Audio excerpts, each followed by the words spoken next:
Commander Vex of the Galactic Confederation stood motionless, his 4 eyes fixed on the display screen. The human vessel had appeared seemingly out of nowhere, a small transport ship carrying what intelligence suggested was merely a civilian research team. Yet his warriors, elite soldiers trained in 17 different combat disciplines, were frozen in place, unwilling to board.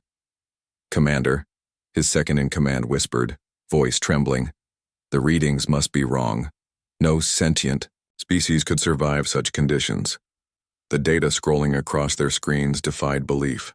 The human ship maintained an internal atmosphere that would be lethal to most Confederation species. High oxygen content, crushing atmospheric pressure, and radiation levels that should have sterilized any living quarters.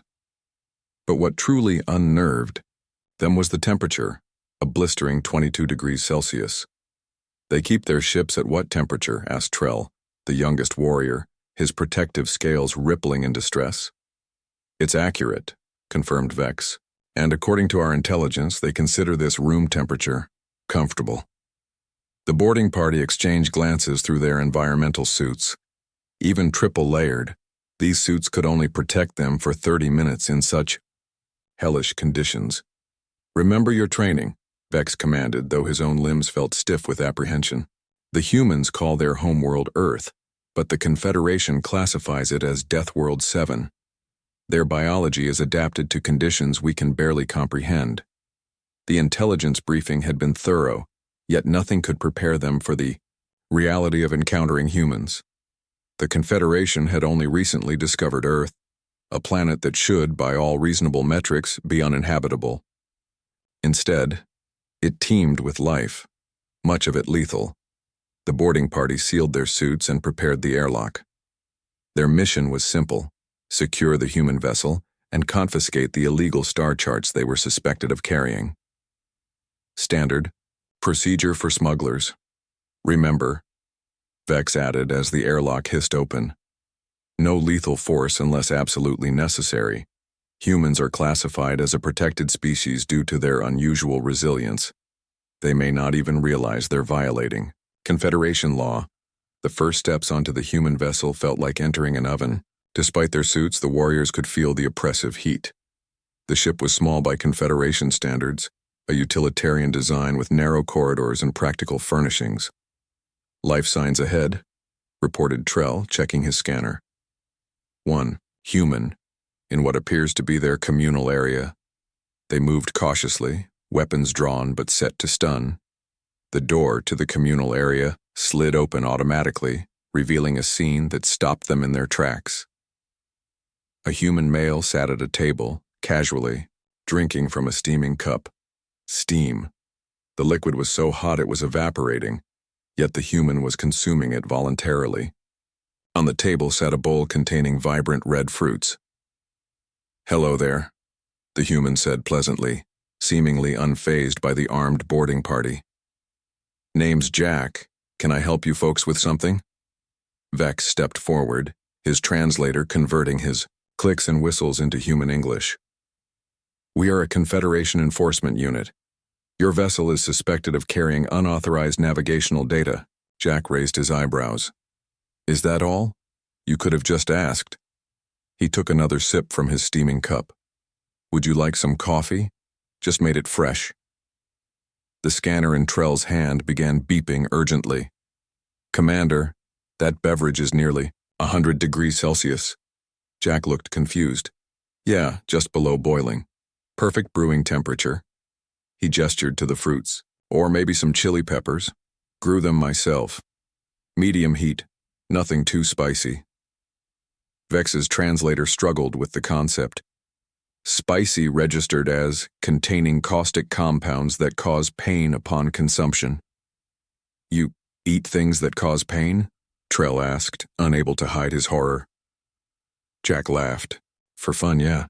These aren't even hot by human standards. My grandmother would call these mild." One of the warriors backed away involuntarily. Their briefings had mentioned strange human customs, but seeing them firsthand was another matter entirely. Jack stood up, causing all 4 warriors to raise their weapons instinctively. At approximately 180 centimeters tall, with dense musculature and thick bones, he was imposing by any standard.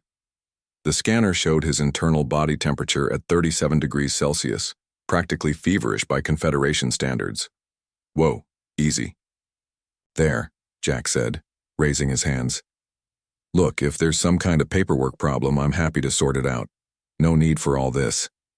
Vex lowered his weapon slightly.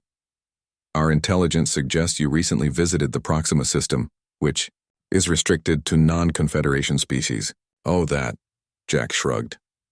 We got blown off course during an ion storm. Had to make emergency repairs.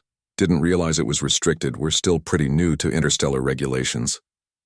As if to punctuate his statement, a loud clap of thunder shook the ship. Several warriors flinched violently. What was that? Demanded Vex, weapon raised again. Jack looked genuinely confused. The lightning storm. It's just a recording. Helps me sleep. You sleep to the sound of atmospheric electrical discharges? One warrior asked incredulously. Sure, it's relaxing, Jack replied. He tapped a panel and rain sounds joined the thunder. See? Peaceful. The boarding party exchanged bewildered glances. Electrical storms were among the most feared natural phenomena in the Confederation's homeworlds. Look, Jack said, leaning against his table casually. I understand the concern. New species, unknown quantities, and all that. But we're just researchers. If we broke some rules, we'll make it right. Vex studied the human carefully. Everything about this species defied conventional understanding. They thrived in conditions that would kill Confederation citizens in minutes. They consumed substances that would be classified as weapons in some jurisdictions.